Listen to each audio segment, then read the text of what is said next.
ముందుకు సాఫ్ట్వేర్ కంపెనీలో వర్క్ చేశాను. అండ్ ఇప్పుడు 3 years అవుతుంది జాబ్ రిజైన్ చేశాను. జాబ్ రిజైన్ చేశాను. బాస్ ఫ్రీడమ్, టైం ఫ్రీడమ్ అనేది రావడం జరిగింది. And Vestige and winning team education system ద్వారా నేను మాట్లాడడం నేర్చుకుంటున్నాను. అండ్ మా టీంకి కూడా ఒక నాలెడ్జ్ అనేది ట్రాన్స్ఫర్ చేస్తున్నాను. సో నేను చేయగలిగాను అంటే మీరు కూడా ప్రతి ఒక్కరు చేయొచ్చు. అండ్ ఈ బిజినెస్ త్రూ నేను ఒక 9 lakhs వర్త్ కార్ అనేది తీసుకున్నాను.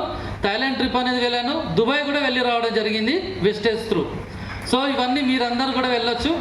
అండ్ ఈ బిజినెస్ని అర్థం చేసుకోవడానికి ఒక చిన్న కాన్సెప్ట్ అని అనుకున్నాను. సో అందరి ఇంట్లో స్టవ్లు అనేటివి ఉన్నాయా? స్టవ్. సో ఇంకొంచెం ముందుకు వెళ్తే రెండో స్టవ్ కూడా ఉంటుంది లేదా? ఉందా లేదా? సో మన ఇన్కమ్ కూడా రెండోది కూడా కావాలి. అండ్ స్టవ్లు ఉన్నాయి. అందరు ఇంట్లో వండుతారా? ఉన్నాయి కదా. మనకు బయట చూస్తే హోటల్స్ కూడా ఉన్నాయి. మనం ఇంట్లో వండుకునేది ఉంటే బయట